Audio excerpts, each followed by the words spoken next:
Hi guys, I'm Shmee, hello, and welcome back to the channel where you join me in the beautiful state of Utah on the Where's Shmee US Edition Tour. Today, here to catch up with James, the Stradman, Burlacher as well. There are some pretty cool things that we need to take a look at. How you doing? What is up, Tim? Welcome to Utah. Thank you, good to see you. You made it in one piece. I'm inspired. How'd you do it? We did indeed. I know Mustang reputations, but we're at 5,000 miles in. All is going well.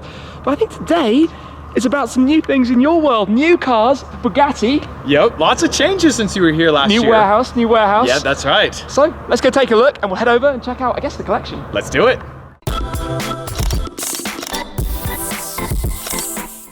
Well, this car is now absolutely filthy from driving through from Colorado. These have the carbon wheels, bro. They you can't do even indeed. see the weave. They're that dirty. It's my only car with carbon wheels, and it's a Mustang. You're treating your cars like me. You buy them and then you just drive them across the country, rack the miles like to be crazy. honest, you are the inspiration with what you did with your Supra and your C8 and all sorts to drive this from new, clock up the miles.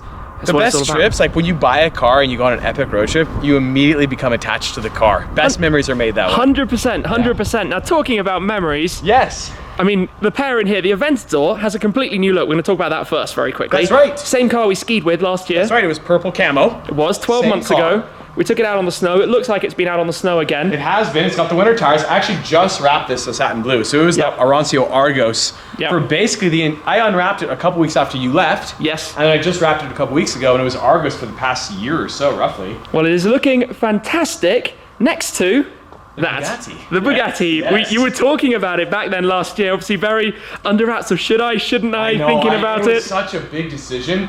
But what a dream come true. You know, I remember we were car spotters. Yeah. Way back when we both started our channels, we were car spotters, and the Bugatti Veyron was like the car. That was the kingpin car. If you saw one of those, you ran after it. Exactly, yeah. You chased it as far as you could because it was just such an epic experience. I mean, this car when it came out, W16, 1,000 horsepower, over $1 million price tag, 4 turbos. Yeah. The list goes on and on and on and on. And to own one is just like, I feel so fortunate. It's such a fun car. The Bugatti Veyron, one of 450, as you said, 1,001 horsepower. And your car is signature purple. Of course, it's gotta be. It has to be. Yeah, I kind of went for the Vitesse style wrap though. So you got the white here on the bottom, with the purple up top. You got the white pinstripe too though. I have the Rift titanium exhaust. We'll have to raise the wing up. It sounds really, really good. Yes, I'm looking forward to hearing that because typically, you know as well as I do from car spotting, Veyrons were quite quiet. Exactly. And this one is a little bit, it's not crazy. It's not a V12 Lamborghini, but it is a significant boost. And the power though, that's like the significant. I would love to get this car on the dyno because the big OEM exhaust, I'll show you it at the warehouse, it's like a tank. And just the weight savings alone is amazing. Awesome. So we are going to take this for a little run over towards the warehouse. I'm just squeezing through towards the front of the garage. I love that there's a Shelby flag up there. Oh, that's cool at the front. Isn't that cool with the white horseshoe? Yeah. I have the Grand Sport headlights on order.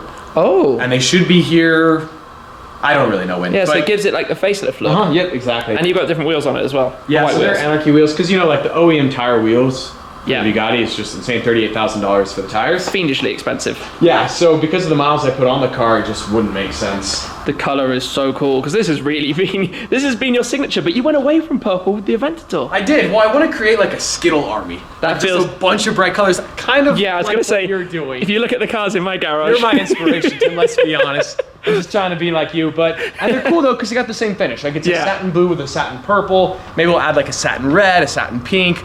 We'll kind of sort of see what's going to happen. Options. It's fun to have. They look so good as a pair. They do. Well, let's get this started. Yes. Let's head on out in it and let's go check out the warehouse. Let's do it. This doesn't make life easy for you, does it? No. What's crazy, the Aventador has the scissor doors. Yeah. Very practical. And normal doors, not so practical. Yeah. Everything. Lambo doors on everything, right? Proof in the pudding, but you're able to squeeze on in. And we're going to take a listen to the Rift startup on the Bugatti Veyron.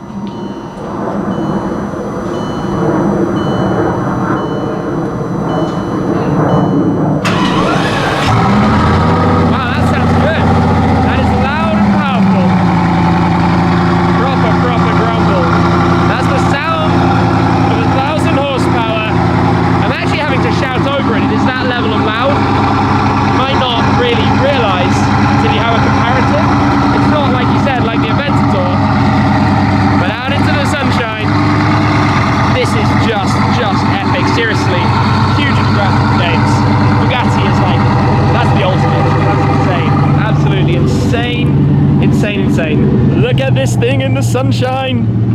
What a car. I actually love it in the purple and white, especially alongside the lime green of the Shelby. That's so cool. Pop up the wing if you want to see that. Yeah, let's pop up the wing and take a look at the exhaust. Man, congratulations, this thing is so cool. Thank you. Wow, the titanium welds of the Rift exhaust. That is very different to the standard big box that you have back here, right? I've seen the titanium. The coloration too, it's crazy. Yeah. From when I got the exhaust to now, there's all the heat cycles. And I love it in race mode with the wing up, Yeah. whole car hunkers down. It just looks crazy.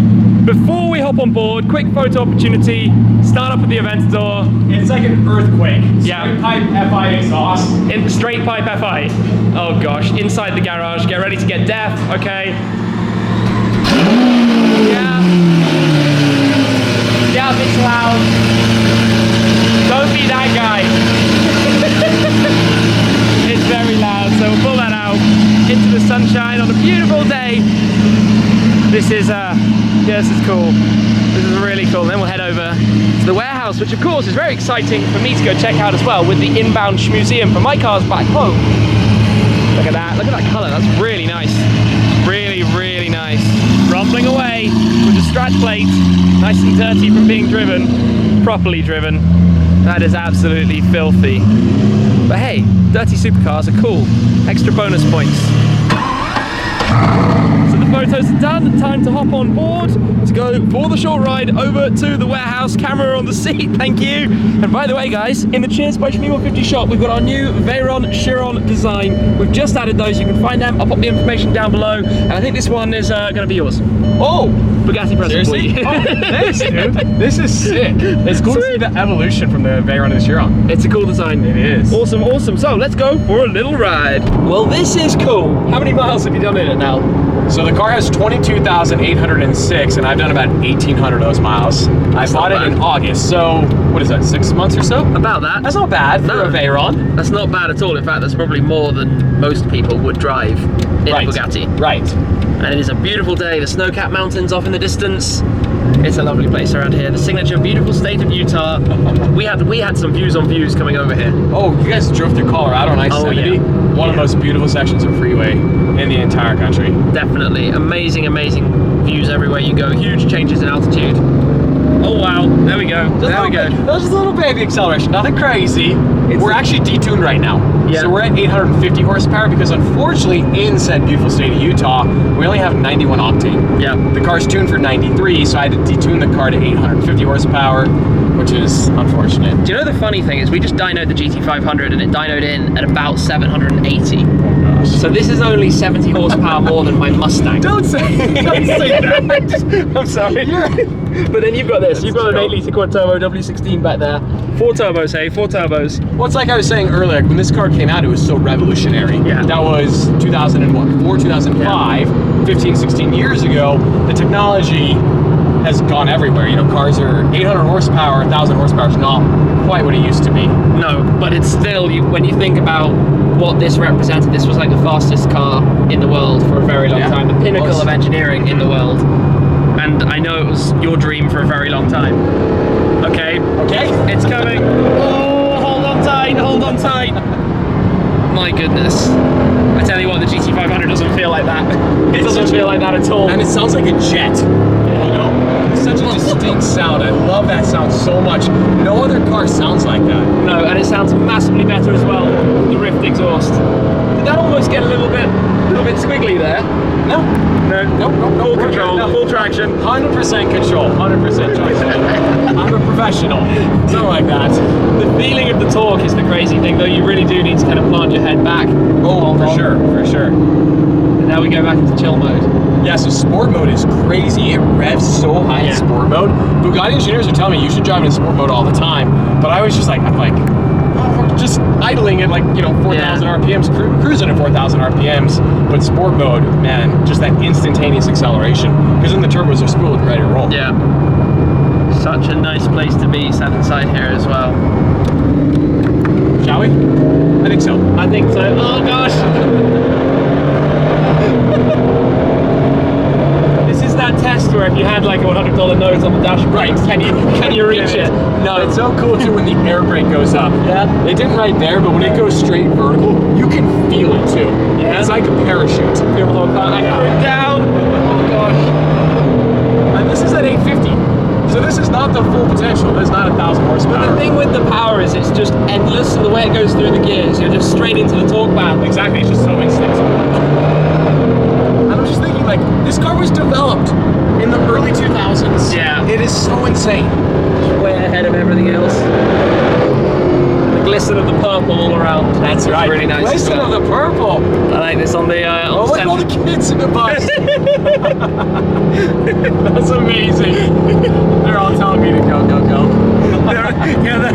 Imagine if you were in a school bus and you saw a Bugatti. Freak out. That would be insane. That's What's crazy, this is the only Veyron in the state of Utah. Yeah. This is the only one. There's a Chiron, Post Malone. Oh, it's a Chiron. That's the only two Bugattis in the state. This is the only one that gets driven. Have you ever had them together? No, but hopefully soon. Hopefully. Maybe soon. That would be cool. Yeah, it would be really cool to have the two together. But that's why people, when they see this car in Utah, it's such a different experience. You know, in California, you see Bugattis not often, but no, if you go to Beverly Hills, there are more than enough. Like if you want to track one down, you can pretty easily. But in Utah, they don't exist. No, and then this view. The combination of car and scenery, ignoring all the electricity pylons. Right, of course. All that stuff. We'll just look at the mountains, focus on the mountains. Totally spectacular. I truly love living here. I feel very fortunate because there's so many great driving roads in every single direction. Yeah. And like I was saying earlier, because there's like no other Bugattis, it feels a little bit more special. You know what I'm saying? Yeah. Like when you're driving down the road, you're not going to bump into another supercar, even another Lamborghini. You're most likely not going to see. Yeah. And so it kind of, I don't know, brings out like that car spotter in me. Hey, I can completely relate to that with my Ford GT. Because there are so few GTs in Europe. Yep. They only delivered 80 in the first batch. There's a second batch, but it meant that one of, I think about 11 or 12 in the UK. It's like it has that extra special factor and characteristic just because you're not going to see another one. You go to an event, there won't be another one. Right, exactly. It really is fun, you know, to have that exclusivity. Yeah, no, 100% with you. It's an absolutely incredible thing. Totally epic. I mean, to go, well, to have a Bugatti. I mean, this is the dream. Yeah, right? no, I feel so fortunate. It's crazy. When I started my channel, never in my wildest dreams did I think I would even get to sit in a Bugatti, let alone drive a Bugatti, let alone own a Bugatti. And then anytime I want, I can hop in the car and go anywhere I want. I want to do a trip where I start on Pacific Ocean and drive across the country. That's like one of my goals this summer. Coast to coast in a Bugatti. Coast in a Bugatti. Just because, like, who does that? I mean, it's been done before. I won't be like, you know, the Gumball 3000 but still, it's just, I don't know, it'd be so cool to see the country in a Bugatti. Very small group of people. Well, I can tell you, driving across the country in any car is epic, even doing it in the GT500, which, I mean, relatively speaking, is nothing like as special as this. It's still a special car, but just seeing the change in scenery as you go across the US. And the road trips are so fun because you never know what you're going to see. There's always like those weird stories. Every trip is always different. Something off the wall happens. And that's what's fun about it. And seeing all the people and the landscapes and different cities. And speaking of off-the-wall random things happening, at the end of this trip, I have a full behind-the-scenes coming of my entire drive, featuring all of those random behind-the-scenes things that nobody sees coming. Like when you nearly run out of fuel, when you see the most obscure things on the road, when, all coming soon. Welcome to America. Yes. God bless it. Made it then to the warehouse, just pulling in the Veyron at the moment with all of the other cars and that crazy project. Wow, not bad. I think we need to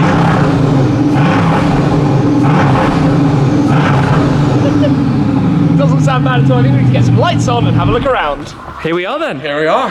This is kind of a little bit of a mess. I apologize. Too many projects going in too many different directions. Lots of different things happening. Your massive project. Oh, yes, that's one way to say it. I'm a little bit overwhelmed. Yeah. I've never built a wide body car, and so being the dumb person that I am, I thought it'd be a good idea to start with an Aventador. Liberty Walk, wide body. Because why not? So this, why not? Yeah. This is your car that you have completely been self-dismantling. Yes, exactly. So it is in a million different pieces. We got the parts graveyard over there, but the front end is kind of sort of coming together. So Liberty Walk limited edition wide body kit. So we got the front bumper on. I've kind of masked this fender right here. You can kind of see some of the lines where I'm getting ready to cut. So did you just say the word cut? Yes. You're going to be cutting your Aventador yourself. I'm nervous because obviously once you cut something, Can't really go back. No. I've never cut a car before. This car does have a salvage title. So it was in an accident about maybe a year or two ago. So it's a salvage title. That's kind of why I bought it for this project, because I'm going to be cutting it anyways. That alleviates a little bit of the value loss, but not the nervousness. Yeah. It's still scary.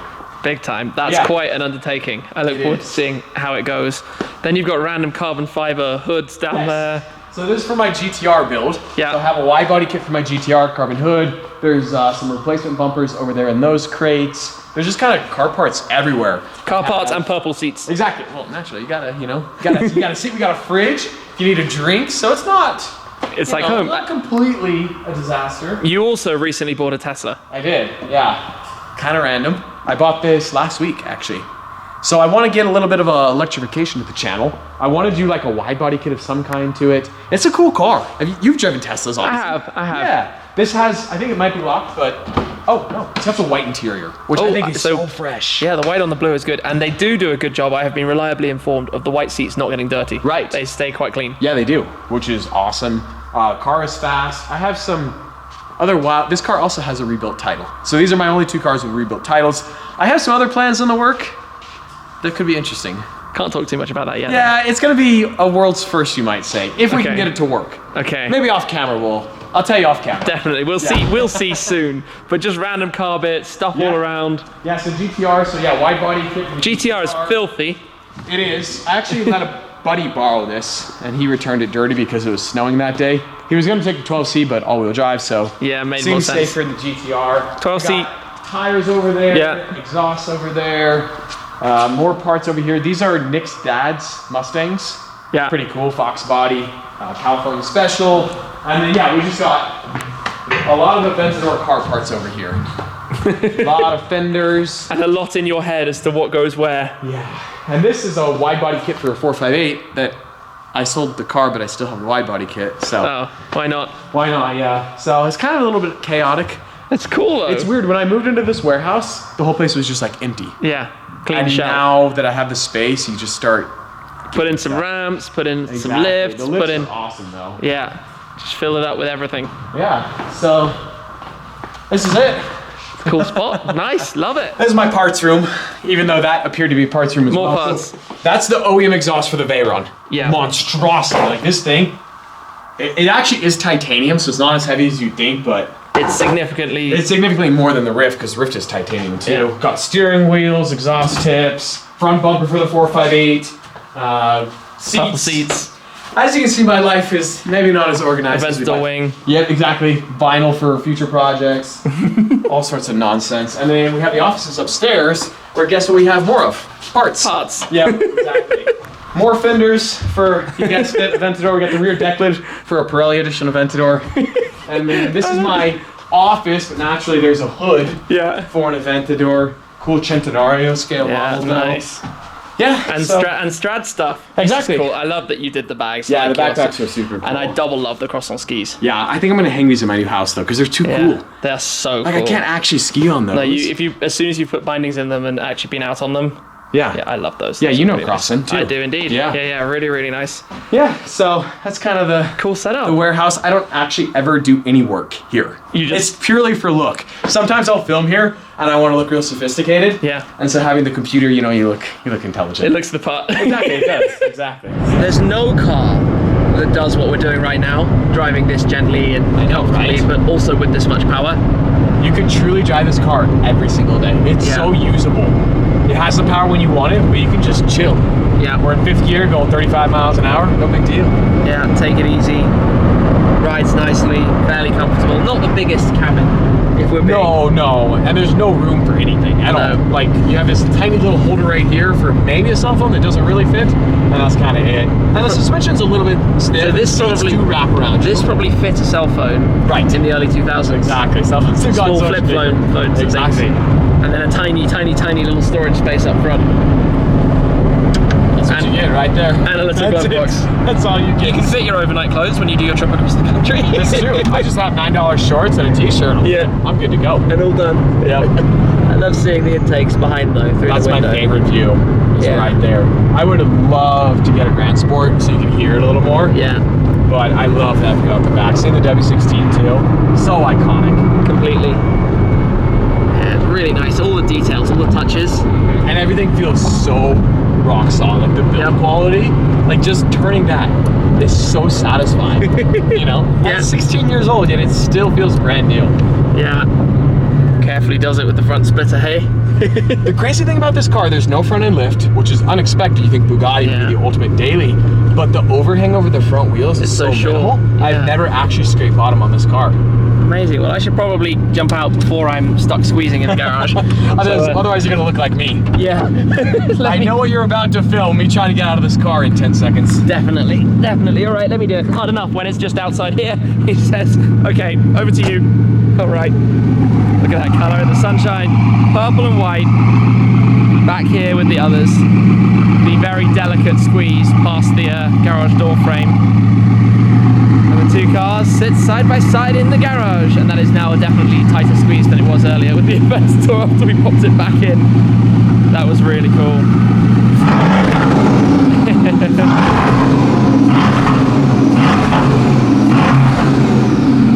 It's quite an unusual sound actually, isn't it? That you get from that thing. Cool. Well, you're going to have a struggle getting out of there. Yeah, Shall I come and grab the door? Oh, thank you so much. Door service. That's what you get when you have a Bugatti.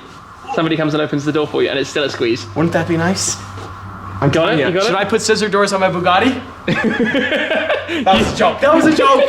Okay, but proves my point. They are very practical.